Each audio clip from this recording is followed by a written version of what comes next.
السلام عليكم، يا رب تكونوا بخير. هنعمل مع بعض أحلى بقلاوة تركي من غير ما نعجن بقى ونعمل عجين ونجيب دقيق والكلام ده كله خالص. هنعملها بنص كيلو من الجلاش، هيطلع كمية محترمة جدا من البقلاوة زي ما انتم شايفين. وبرضه هعرفكم في الفيديو ازاي الحشوة اللي نحطها في قلب الجلاش تفضل كده ثابتة مكانها وتفضل كده ما تقعش وكمان متماسكة. وكمان لو عندك اي جلاش مثلا متقطع، تستخدميه ازاي برضو مش ترميه، حتى لو هو متخزن عندك في الفريزر. بصوا بقى الجمال، حلوة جدا، شرب العسل ما شاء الله، متماسكة، التسوية مظبوطة جدا. كمان ديت كانت لسه سخنة او دافية، فانا مش يعني كمان يعني لو هي كمان مش سخنة يعني بردت خالص خالص كانت بتتفتت كده وكانت دايبة وكانت شاربة الشربات كويس جدا. تعالوا الاول نعمل ايه. نصلي على الرسول ونعمل الشربات. كوباية ونص من السكر مع كوباية ونص من المية. وكمان علشان الشربات ما يسكرش منك اطلاقا، نحط معلقة من عسل الجلوكوز او عسل النحل. دي لو انت خايفة ان هو يسكر منك، عارفة ان هو مش هيسكر منك خلاص. يعني انا حطيت كوباية ونص مية وكوباية ونص سكر، احط نص عصرة ليمونة كده تمام. لو انت خايفه ان هو يسكر منك حطي معلقه صغيره من عسل الجلوكوز. وكمان الفانيليا ديت انا مش هحطها غير في الاخر خالص قبل ما اطفي بحاجات بسيطه. دلوقتي هرفعه على النار وهسيبه يغلي حوالي 10 دقايق بالظبط. يعني انا مش عايزاه خفيف، عايزاه تقيل شويه. تمام. هجهز بقى الحشوه معايا. كان عندي شويه من السوداني، عملتهم كده، ضربتهم كده في الكبه، نعمتهم كده زي ما انتم شايفين، مش عايزاه ناعم قوي برضو يعني ان هو يكون بودره. تمام. وكل بقى سر بقى من اسرار، هقول لكم على سر من اسرار بقى اللي بيخلي معاكي الحشوه ديت مميزه قوي. لو السوداني معاكي ابيض وانت لسه كمان محمصاه كده في الفرن وضربتيه زي ما انا عملته دلوقتي، هيخلي معاكي الحشوه مميزه قوي قوي قوي. بجد طعمها حلو قوي، هيفرق معاكي. تمام. حطيت كمان شويه من جوز الهند، وكمان هحط معلقه كده من السمنه البلدي او معلقه صغيره يعني كده من السمنه البلدي. السمنه ديت اللي انا عاملاها معاكم في الفيديو اللي فات، تحفه جدا ورهيبه في الجلاش وطعمها جميل جدا. كمان دي الشربات كان بارد معايا خالص، يعني مش بحط الشربات سخن. هاخد منه معلقه او معلقتين كده من الشربات اللي انا لسه عامله له الجلاش. انا كنت خلصته وبرد كمان معايا خالص وسبته كده على جنب. هاخد منه معلقتين، ممكن كمان تستبدلي معلقتين العسل دول بمعلقه كبيره من عسل النحل وبلاش عسل الجلوكوز. معايا كمان نص كوبايه من السمنه البلدي، هزود عليهم كمان حوالي ربع كوبايه وشويه كده مثلا من الزيت. ويا ريت يكون الزيت زيت ذره كده نضيف مش له ريحه، عشان الجلاش يبقى طعمه حلو ومميز معاكي. على فكره مش لازم سمنه بلدي، ممكن سمنه ملح عاديه، اي سمنه تفضليها. بس بصراحه يعني الحلويات الشرقي السمنه البلدي بتبقى باينه فيها جدا وتبقى طعمها حلو ومميز قوي. اللي وصل اللي معايا بقى لغايه هنا ونسي يحط لايك، يا ريت حبايب قلبي ما تنسوش اللايك بتاعكم الجميل والكومنت حلو يشجعني عشان استمر. لان بصراحه انا يئست، لان انا ما فيش تفاعل كتير على القناه. والواحد ربنا العالم بيتعب قوي في الكومنتات، بيتعب قوي في الفيديوهات وفي المونتاج، وعشان ان انا اطلع لكم وصفه تكون حلوه ومميزه وكمان تكون باقل التكاليف. فحاولوا بعد اذنكم معايا، يا ريت ما تنسوش اللايك. تمام. والشير بقى كده لاصحابكم وحبايبكم للقناه وللفيديو. بصوا انا بحط رق رق رق كده. وبعدين لو تلاحظوا ان الجلاش معايا مش صابح، يعني هو في الفريزر بصوا مقطع ازاي، بس عادي ولا يهمك. حاولي براحه تسيسي كده وحط رق وادهني وكمان رق وادهني. وبعدين بجيب الايه بتنيهم على بعض زي ما انتم شايفين كده. وببدا ان انا احط الحشوه، مش لازم تكتري في الحشوه قوي، يعني خليها زي ما انا حطاها كده. وهبدا بالراحه خالص الفه كده رول. واحاول ان انا الرول بتاعي يكون ناشف، يعني مش يكون طري مهوج كده. يعني اكون بسحب بان انا يعني ايه بسحبه كده واحاول ان انا ارله كده، واجمده كده معايا في ايدي بس بالراحه مش بعنف عشان ما يتفتحش معاكي. الصينيه اللي كانت معايا دي الصينيه الوسط من الصواني المستطيله، كانت طبعا صغيره زي ما انتم شايفين كده. فهبدا بقى الحته الطويله ديت عادي ما فيش اي مشكله، هبدا ان انا اقصها كده بالسكينه واحطها كل واحده اعملها كده واحطها جنب اختها عادي ما فيش اي مشكله. لو عايزه تعملي في الصينيه الكبيره اللي هي اكبر من ديت، اللي هي اكبر واحده في الصينيه المستطيله، هتاخد الجلاش تمام. بس انا كنت عايزه الصينيه الصغيره عشان تاخد الكميه معايا بالظبط. الصينيه الكبيره كانت هتاخد يعني كانت هتبقى ايه فيها فراغات كتير. تمام. بس هي ما فرقتش يعني.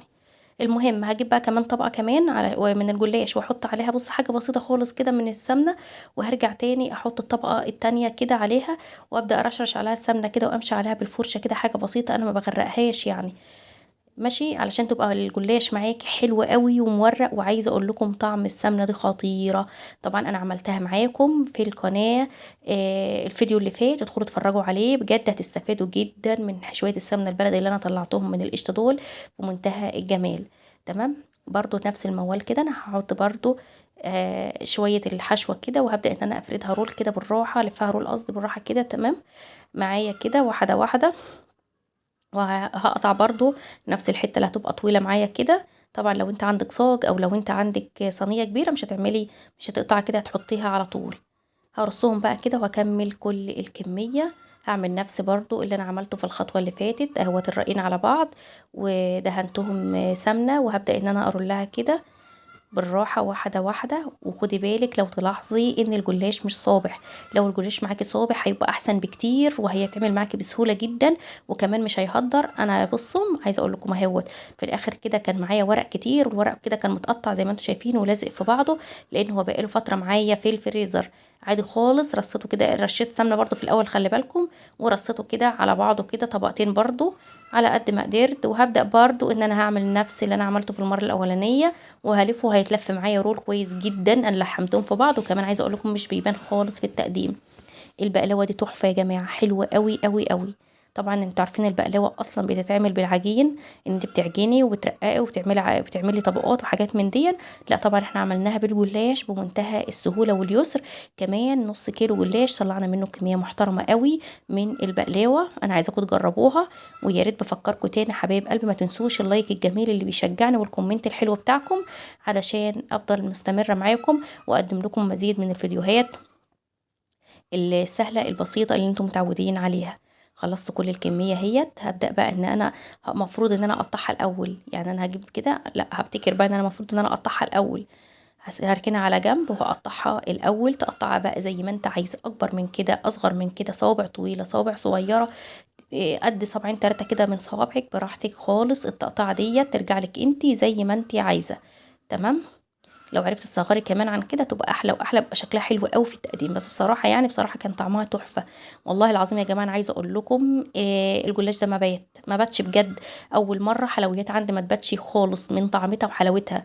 السكر مظبوط جدا جدا جدا على يعني، عايزه اقول لكم مظبوط قوي. والجلاش طعم قوي ومظبوط قوي بجد بجد، كان في منتهى الجمال. نيجي بقى للتسويه. طبعا قبل التسويه شويه السمنه الموجودين معايا دول هبدا اوزعهم على الجلاش كده من فوق، واشربه بالجلاش كويس جدا، وادخله بين الفتحات علشان كمان يبقى مورق معايا وكل مكان يستوي في الجلاش، وتطلع معايا الجلاشه كده مقرمشه من بره وفيها نسبه طراوه كده من جوه، والحشوه كمان بصوا في منتهى الجمال. نيجي بقى للتسويه. هسويها على درجه حراره 200 فرن سابق التسخين، واحطه رف اوسط. اول ما ياخد معايا لون من تحت، هو بيقعد معايا حوالي نص ساعة او اقل شوية، ياخد لون بس من تحت، ببدأ ان انا افتح الشواية وانا واقفة قدامه، يعني انا ما اتحركش لان الجلاش بياخد لون في ثانية بسرعة جدا. خلاص طلعته. هو كان سخن جدا والشربات ساقع جدا، كل ما الشربات يبقى ساقع قوي وهو سخن قوي كل ما يبقى ناجح معاكي 100%. هبدأ اشربه الشربات. هو ما شربش الكوبايه ونص كلهم، الصراحه يعني هو فاض منهم شويه. تمام. هبدأ اشربه كده واتاكد ان كل جلاشايه او كل بقلاوه من دول خلاص اتشربت بالشربات كويس جدا.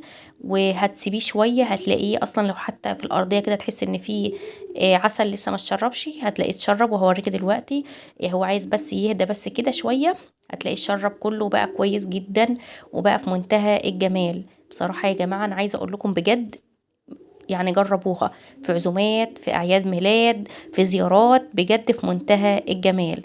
برضو لو عايزة تعملي مشروع منه هيطلع حلو قوي قوي. أنا ما صبرتش عليها، أنا يا دوب هديت بس كده قلت اوريها لكم. لكن لو هي بردت تماما وفات عليها اكتر من ساعه وجيتي كده تقطعها كده هتلاقيها بصوا ملهاش حل، هتلاقيها دايبه من بره زي من جوه مقرمشه وكل حاجه حلوه قوي. انا عايزاكم تجربوها. كمان انا عايزه اقول لكم شوفوا ما شاء الله الحشوه قد ايه متماسكه جدا. وهغرفها برضو معاكم دلوقتي كمان في طبق كده تقديم عشان اوريها لكم، وسوا من فوق زي سوا من تحت. بصوا شكلها جميل جدا، شاربه العسل بتاعها. بصوا بجد شكلها مغري قوي وطعمها بجد كان وهم. انا عايزاكم تجربوها، ما تنسوش لايكات بعد اذنكم وكومنت حلو يشجعني، واللي وصل معايا للاخر لغايه هنا يا ريت يكتب لي في الكومنتات ان هو وصل معايا لغايه الاخر. وبشكركم طبعا على حسن المتابعه لغايه النهايه، للي تابعني لغايه النهايه. ودي كانت شكلها بجد حلوه قوي في عزومات، في زيارات، في اعياد ميلاد، في يوم كده تعمليها للولاد تفرحيهم. بجد شكلها جميل جدا، وحاجه عاملاها بنظافه وبحب وعلى ايدك انتي، بجد تفرق قوي قوي قوي. هشوفكم ان شاء الله في فيديو جديد، مع الف سلامه.